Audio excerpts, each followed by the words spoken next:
Halo semuanya, perkenalkan kami dari kelompok 4 akan mempresentasikan hasil kerja kelompok kami.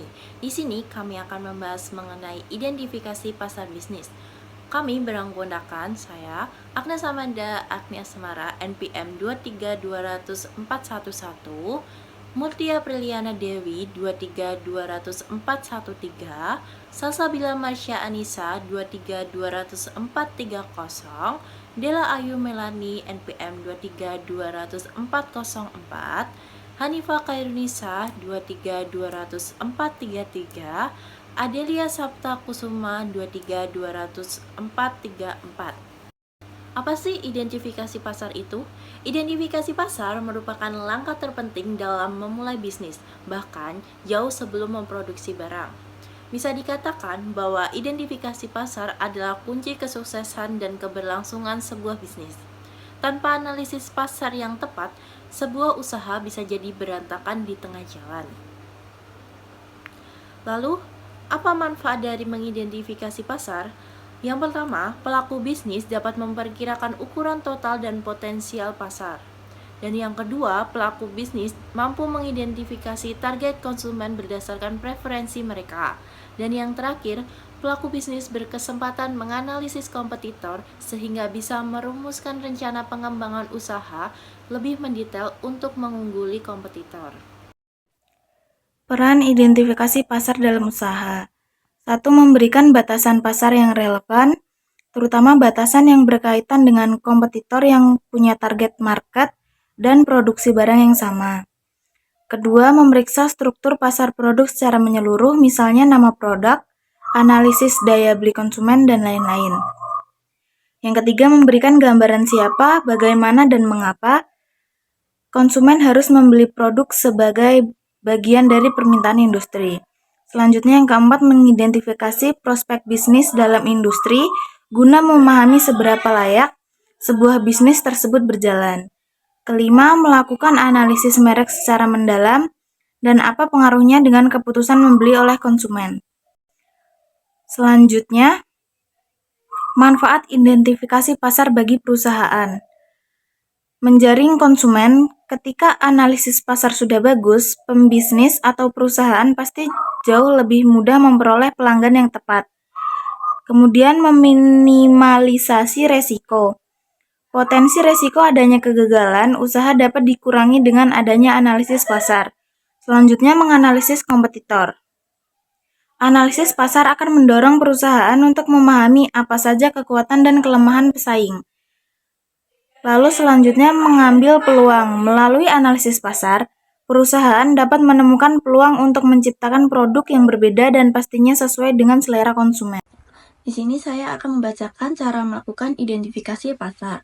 Yang pertama yaitu menentukan tujuan pasar. Tujuan dari analisis pasar setidaknya bisa memenuhi pertanyaan ini. Seberapa besar pangsa pasar dari akuntansi dan bagaimana peluang bisnisnya, siapa target market paling ideal bagi produk tersebut dan bagaimana karakteristik mereka. Lalu bagaimana cara terbaik untuk menjangkau pelanggan paling potensial. Lalu yang kedua yaitu melihat pasar secara menyeluruh. Informasi yang nanti dikumpulkan misalnya ukuran pasar, pesaing, peluang, dan lain-lain. Lalu selanjutnya ada analisis kompetitor. Perusahaan harus memiliki pemahaman mendalam akan penawaran produk, harga, dan strategi pemasaran dari pesaing. Pasalnya, analisis kompetitor akan membantu perusahaan menemukan celah untuk memasarkan produk secara lebih efektif. Selanjutnya yaitu mengenali target audience. Memfokuskan pada orang-orang yang jelas menjadi target audience. Sebuah bisnis dikatakan sukses jika mampu menjadi jawaban bagi masalah audience. Perusahaan harus memastikan target audience mereka sudah tepat untuk produk yang ditawarkan. Selanjutnya lakukan analisis SWOT. Teknik analisis SWOT akan membantu mengevaluasi kekuatan, kelemahan, peluang, hingga ancaman yang bisa mempengaruhi bisnis. Oke, di urutan yang selanjutnya ada faktor utama identifikasi pasar. Yang pertama, ukuran sebuah pasar atau market size. Yang kedua, ada persaingan. Dan yang ketiga, ada segmen pasar. Dan yang keempat, ada perilaku konsumen. Dan yang terakhir, ada tren pasar. Untuk yang selanjutnya, kesimpulan.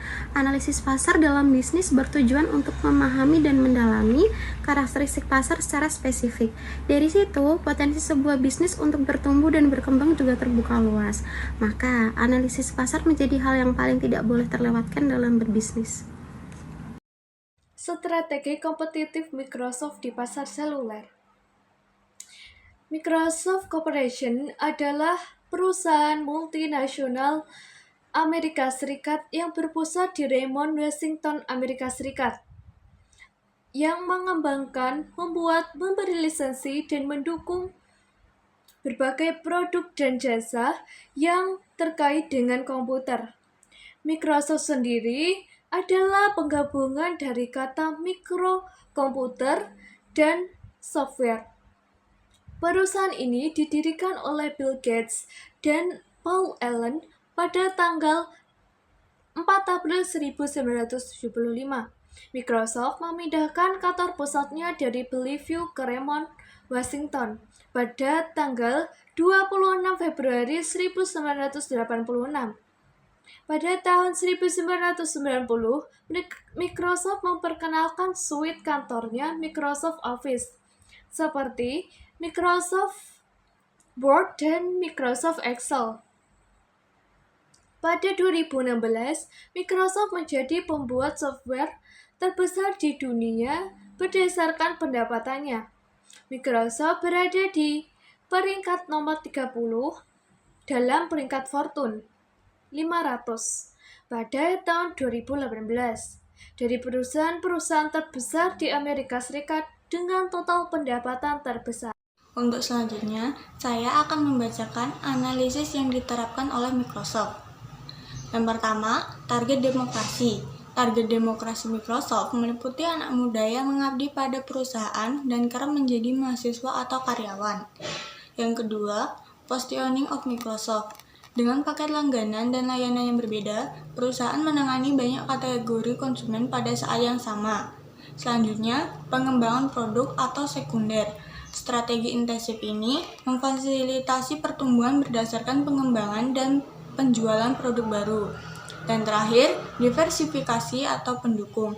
Dengan strategi ini, perusahaan tumbuh dengan mengembangkan atau mengakuisisi bisnis baru. Selanjutnya, ada strategi kompetitif yang diterapkan Microsoft di pasar seluler. Yang pertama, Microsoft telah merancang sistem operasi Windows Phone agar memiliki antarmuka pengguna yang unik dan khas yang menonjol dari para pesaingnya.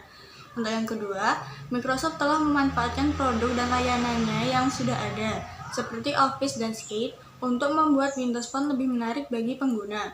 Yang ketiga, Microsoft telah berfokus pada segmen telepon pintar kelas bawah yang merupakan pasar yang sebagian besar belum tersentuh oleh para pesaingnya. Keempat, Microsoft telah menjalin kemitraan dengan Original Equipment Manufacturer untuk memproduksi telepon pintar yang menggunakan sistem operasi Windows Phone.